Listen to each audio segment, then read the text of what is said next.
right, hello, wine-drinking people. Today is Tuesday, the 15th of January.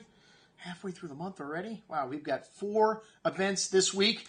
Tonight I'm down at the Edge, and then tomorrow night we've got our 2010 Burgundy tasting, our terroir tour here in the store, which is sold out. Thursday night we've got Michael Trillo down at the Edge again, back and forth, Miami, Fort Lauderdale. Whew, a lot of drinking and driving this week. And then Friday night, our big event here at the store. Thank God I don't have to go anywhere. Friday night we've got over 100 wines. And that's our best of tasting, which is pretty much sold out. You know, if we have nice weather, we may be able to squeeze in a few more people, but a week from tonight, we've got an event, great event that just creeped onto the calendar here, and a winery that's a great small producer from Napa Valley, all estate bottled. A little expensive here, $150 plus a bottle, but hey, you can enjoy these wines tonight. Half of the price it would cost you to buy this wine retail, and you get 4 courses from Chef Oliver Saucy. Folks, how do we do it? For $75? We just want to turn you, our wine-drinking people, on to some of the world's greatest wines, and we've got some good friends. And we are going to be tasting the wines of Revana Vineyards. Revana is, a classic tale of someone very successful in another field, a Houston cardiologist, Dr. Revana, and, fell in love with wine, first with Bordeaux, and then, of course, the closest thing to Bordeaux in this country is Napa Valley Cabernet Sauvignon. So he planted his vineyard there in 1998 with Jim Barber, and 2002, the first leaf off of this vineyard.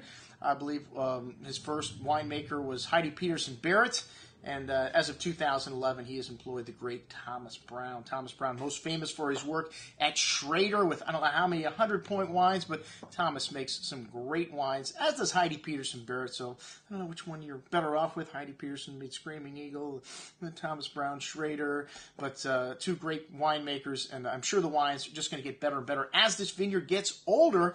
And we have got some new wines from the Willamette Valley. Dr. Revana, rather, went up to the Willamette, fell in love, I guess, with that area too. Bought some vineyards up there in 2010, I believe, is the first vintage or second vintage of Estate Fruit. 2011 is the first vintage of this Alexandra Pinot Noir Willamette, which this wine does have some purchased fruit in addition to the Revana vineyard.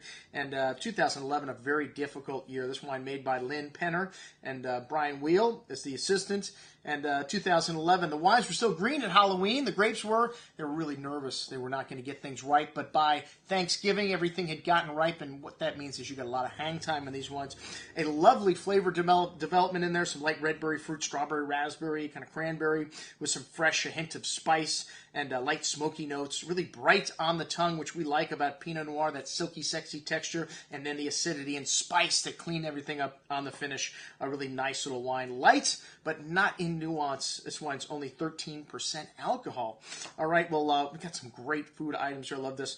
Duck carpaccio sounds fantastic with the Pinot Noir. And then the Estate Pinot 2010, a more classic vintage, really pretty nose here. This is all estate fruit, rose petals, cranberry, red berry fruit here, seductive, minty notes. The Dundee Hills, one of the Grand Cru areas for Pinot Noir in the Willamette Valley. Good hand of exotic spice in this here, savory red berry fruit, and really nice array of length, spice, concentration, everything on the finish with this wine. Only 2,000 cases produced. And then we've got the 2 big boys, the Revana 2008 and the Revana 2009. And let me tell you, 2009, an outstanding vintage in Napa. 2008, not too shabby either, but this wine was made by Heidi Peterson Barrett right across from Vineyard 29 in St. Helena is where this vineyard is located. Very forward and seductive vintage, this 2008. A lot of blackcurrant, cassis-like fruit, dark chocolate, sweet tobacco spice, and some nice earthiness to these wines. You really notice the terroir in these soft and round tannins in this 2008. A very drinkable style, some nice milk chocolatey notes on the finish. 2009, a little more serious, well, a lot more serious. This wine has got everything, and a box of chocolates and everything else, man. It is really nice, and has some length on the finish here too. 2009 is going to be a wine that it's going to age much better than this 2008, I think. But hey, that's why we taste the wines. Anyways, check it out. Everything that we've got, we're showing you at our Revana dinner next week, a week from tonight at Cafe Maxx. I'm your host, Andrew Lamposoni, signing off for the Wine Watch, saying remember, always drink the good stuff first.